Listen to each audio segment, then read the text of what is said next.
purihin ng Panginoon. Isa pong mapagpalang umaga po sa ating lahat, sa ating pong mga kapatid dito po sa Carmen, at lalo na po sa aking mga kamag-anak, sa aking nanay at sa aking mga kapatid. Isang mapagpalang umaga po sa inyong lahat, purihin ng Panginoon. Gagalak po tayo sapagkat bagamat hindi tayo personal na magkakasama, ngunit ang salita ng Diyos ay umaabot sa atin sa pamamagitan ng ganitong pamamaraan, ang online morning devotion. Praise the Lord! Purihin ng Panginoon. Sa mga pagkakataong ito, mga minamahal, bago po sa ating mga pagluhod at pananalangin, isang mabuting bagay po na ating pagbulayan ang salita ng Diyos. Bago po doon, tayo muna po ay sandaling manalangin. Mapagpalang Diyos, banal at makapangyarihan sa lahat, sa umagang ito ay nagpapasalamat kami sapagkat Ikaw ang Diyos na palaging tumutulong sa bawat isa sa amin.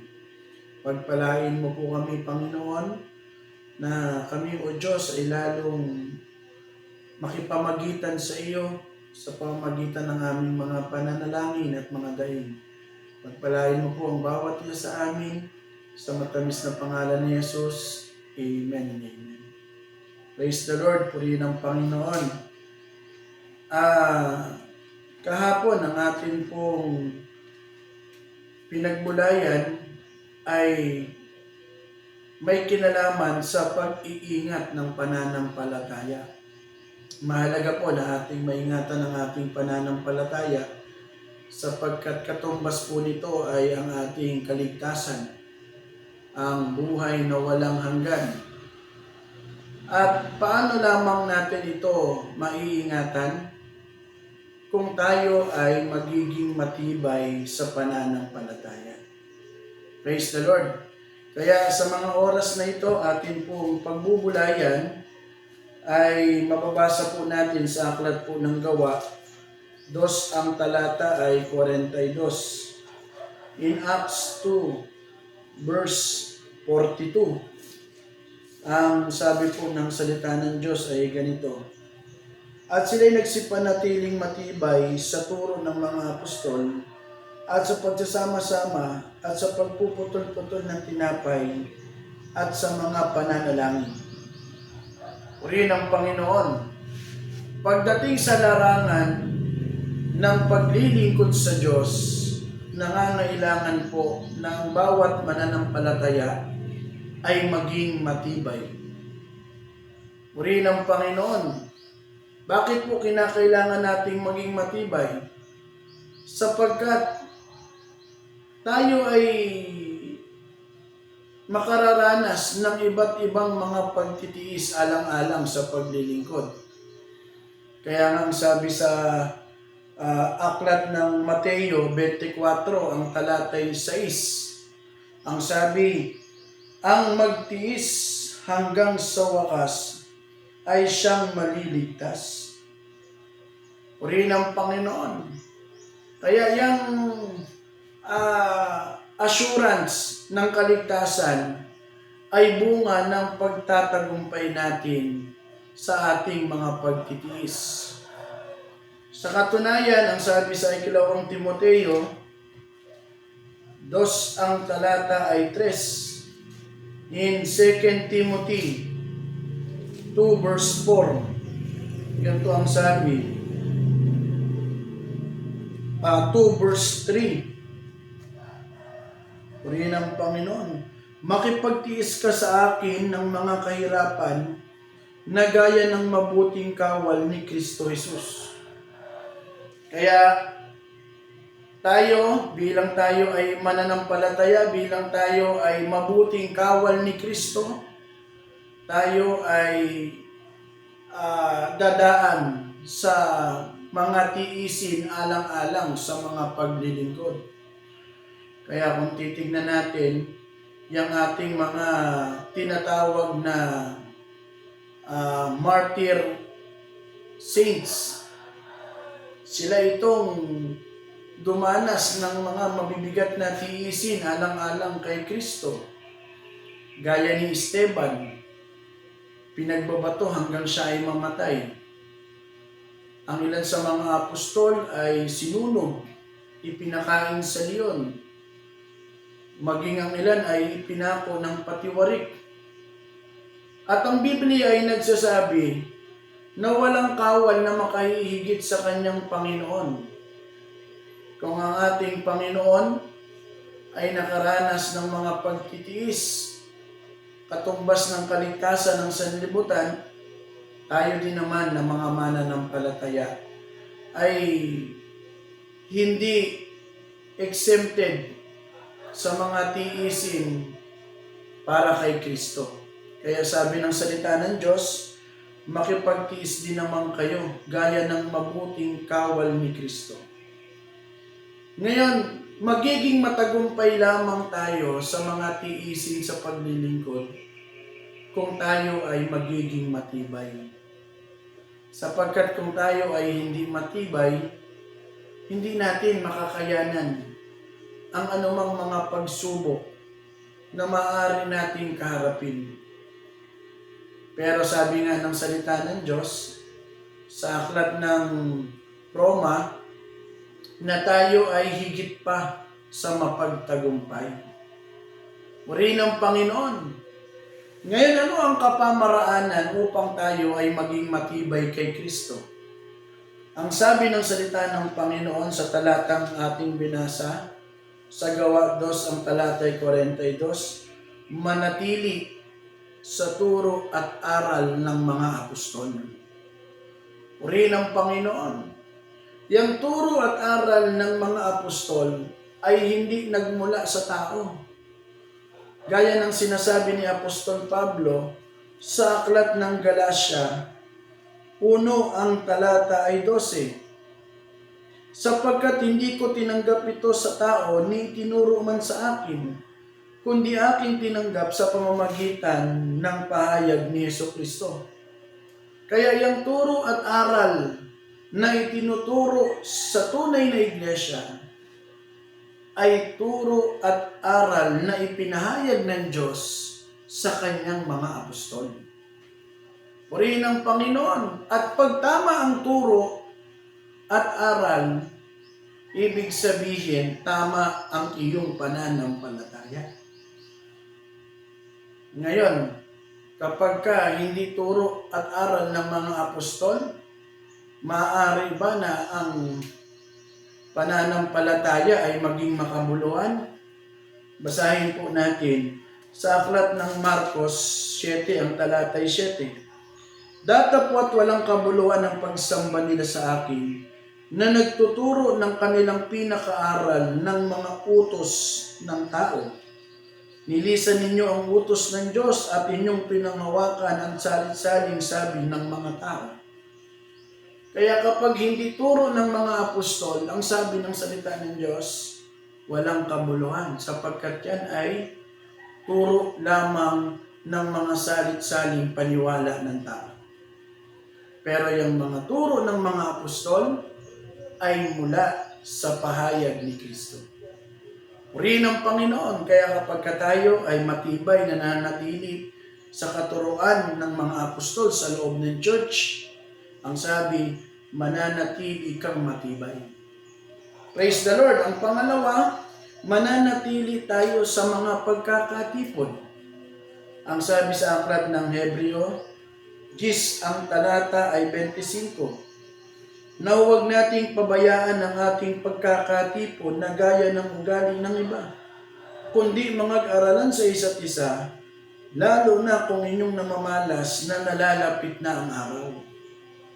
Kaya anuman ang mga pagkakatipon na isinasagawa ng mga mananampalataya at ng mga anak ng Diyos, yan ay isang malaking kapamaraanan upang tayo ay maging matibay. Bakit po? Sapagkat ang sabi ng Biblia, sa isa o dalawang nagkakatipon sa kanyang harapan, naroon ako sa kalagitnaan. Kaya habang may pagkakatipon pala, Ang Diyos nasa kalagitnaan, nagpapalakas at nagpapatibay. Purihin ang Panginoon kaya sa pagkakatipon na andyan ang salita ng Diyos. At habang ating pinananatilihan ang salita ng Diyos, pinananatilihan din natin yung kaligtasang tinanggap natin. Ang sabi nga sa unang Korinto 15 ang talata ay 1. In 1 Corinthians 15 verse 1, ngayon nga'y pinapatalastas ko sa inyo mga kapatid ang ebanghelyo na sa inyo ay aking ipinangaral, na inyo namang tinanggap na siya naman inyong pinapanatilihan. Sa pamamagitan naman ito ay ligtas kayo kung matyaga ninyong iingatan ang salitang ipinapangaral sa inyo. Purihin ang Panginoon. Kaya sa mga pagkakatipon na andyan ang paggawa ng banal na Espiritu upang maingatan natin yung kaligtasan na nasa atin, bunga ng ating pananampalataya. Kaya mapapansin ninyo kapag ka mga convention, mga camp, mga conference, diyan nagpapasimula ang pagiging matibay ng isang mananampalataya. Bakit? Sapagkat, kumbaga napupuspos siya ng banal na Espiritu ng Diyos. Purihin ang Panginoon. At doon ang malaking kapahayagan ng pagpapalakas at pagpapatibay ng Diyos. At ang pangmuli, ang sabi ng Biblia, at sila'y nagsipanatiling matibay sa pananalangin. Purihin ang Panginoon, ang pananalangin ay isang pakikipag-usap sa Diyos. Habang tayo ay nananalangin, lalo tayong nagiging malapit sa Diyos. Lalo tayong nagkakaroon ng malawak na relasyon sa Panginoon. Sabi nga ng Biblia, sabi nga ng kasabihan, 7 days without prayer make 1 week. Ibig sabihin, yung hindi pala pananalangin ay magdadala sa kahinaan. Pero yung pananalangin ay nag-aalis ng anumang mga panlulupaypay sa atin. Ang sabi sa aklat ng Lucas 18, ang talata ay 1. In Luke 18, verse 1, at sanilita niya ng isang talinghaga na sila'y dapat magsipanalangin lagi at huwag manlupaypay. Kaya yung pananalangin ay hindi lang isang beses. Ang sabi ng Biblia, magsipanalangin lagi upang huwag manlupaypay. Kaya mga minamahal, ang Diyos ay nagtuturo sa pamamagitan ng mga salita niya upang tayo ay maging matibay. Manatili tayo sa turo't aral ng mga apostol. Manatili tayo sa mga pagkakatipon.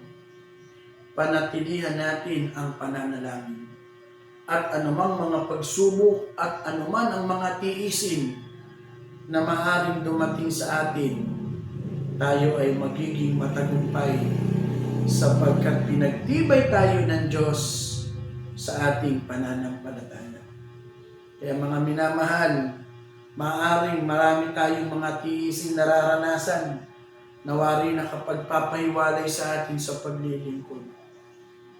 Pero ganun pa man, ipinagmamalasakit tayo ng Diyos. Manatili lamang tayo sa iglesia at hindi tayo pababayaan ng Panginoon. Sabi nga ng mahal ng good man of the house, no retreat, no surrender. Purihin ang Panginoon habang tayo ay nasa church. Lalo nating makikita at mauunawaan ang kapangyarihan ng Diyos. Purihin ang Panginoon. Kaya sa mga pagkakataong ito, muli nyo kami samahan sa pananalangin at marami tayo maaaring ipanalangin. Pero ganun pa man, maganda na tayo ay sama-samang nananalangin. Purihin ang Panginoon. Tayo muna ay sandaling manalangin bago sa ating pagluhod. Mapagpalang Diyos, basbasan mo ang aming mga pamamagitan sa iyo. Pagpalain mo kami, Panginoon, at gabayan. Amin pong inilalapit sa iyo, O Diyos, ang mga kapatid na ngayon ay makakasama namin sa pananalangin. Pagpalain mo po sila. Pagpalain mo ang kanilang mga oras na pamamagitan sa iyo. Maging ang aming mga sambahayan, ang aking nanay na ngayon ay nasa Mandaluyong. Ingatan mo siya at palakasin. Ilayo mo siya sa mga sakit at karamdaman. Maging ang aking mga kapatid, si Kuya, si Ate, si Jeremiah na ngayon ay nasa Australia. Palagi mo silang gabayan, Panginoon. Nalalaman mo ang nasaan ng kanilang mga puso. Nababatid mo ang kanilang mga kahilingan sa iyo. Ang aming panalangin, O Diyos, makapangyarihan kang gumawa sa kanila. At maging sa aking kapatid na si Jean na ngayon ay nasa Mandaluyong, pagpalain mo sila at ng kanyang sambahayan, palagi mo silang pagtagumpayin sa kanilang mga ginagawa, maging lalot sa mga paglilingkod sa iyo. Pagpalain mo ang aking sambahayan, O Diyos, abutin mo sila ng pagpapala. Pagpalain mo ang aming mga pamamagitan at pagluhod ngayong araw na ito. Maraming salamat po. Purihin ka sa matamis na pangalan ng aming Panginoong Hesus. Amen and amen. Praise the Lord. Muli, isang mapagpalang umaga sa inyong lahat. Kung kayo po ay may mga prayer requests, may mga panalangin na ibig ninyong isama namin sa araw-araw na pagluhod, may i-comment nyo na lang po dito. At makakaasa po kayo na sa kaumagahan at maging sa gabi ay amin pong salitain ang inyong mga prayer requests. Purihin ang Panginoon, tayo na po ay luluhod at tayo na po ay mananalangin sa Panginoon. To God be all the glory.